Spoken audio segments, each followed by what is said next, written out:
இப்போ இது வானம் பார்த்த பூமியில் இது சட்டி கலப்பை போட்டிருக்காங்க. இது நல்லா பார்த்துக்குங்க.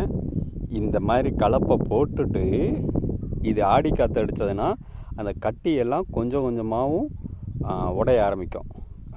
அதுக்கடுத்து 5 கலப்பையை வச்சு இழுப்பாங்க. இது கொக்கி கலப்பை 9 கலப்பையை வச்சு இழுப்பாங்க. 9, 11 கலப்பை அப்படின்னு சொல்லிட்டு 11 கலப்பை நம்மளாம் வச்சுக்கிறது டிராக்டரில். சரி, அதை விடுங்க.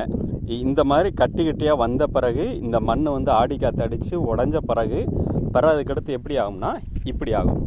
இந்த பக்கம் இருக்க மாதிரி இந்த மாதிரி புழுதியாக ஆகும். இந்த மாதிரி ஆன பிறகு இது 2வது ஸ்டேஜ். 3வது ஸ்டேஜ் இப்படி இருக்கும். இப்படி இருந்ததுன்னா இது நல்லா பாருங்கள். இது ஒரு ஒரு 1.5-2 மாதத்துக்கு முன்னாடி உழவு போட்டிருக்காங்க. இது நல்லா பொறுன்னு இருக்குது. இதில் வெறும் கொக்கி கலப்பை போட்டு இழுத்தாலே நல்லா விதைக்கிறதுக்கு பக்கம் வந்துடுச்சு. காரணம் முன்னாடியே உழவு போட்டு காற்றோட்டம் உள்ளே போய் கட்டியெல்லாம் கொஞ்சம் காற்றாலேயே உடச்சி கட்டியை உடச்சி இது இப்படி ஆகிருக்கு.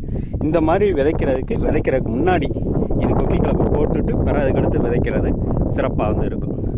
இது முதல் டைம் காமிச்சேன். அந்த மாதிரி கட்டியாக இருக்கும்போது விதைக்கும்போது அதில் அதிகமான ஆழத்துக்கு விதைகள் சென்றுடும்.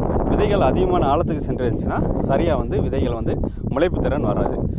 எந்த விதையுமே அதிகமான ஆழத்துக்கு சென்றால் முளைப்பு திறன் வராது. ஒரு குறிப்பிட்ட பர்சன்டேஜ் தான் ஒவ்வொரு விதையும். அதற்காக தான் சொல்கிறது.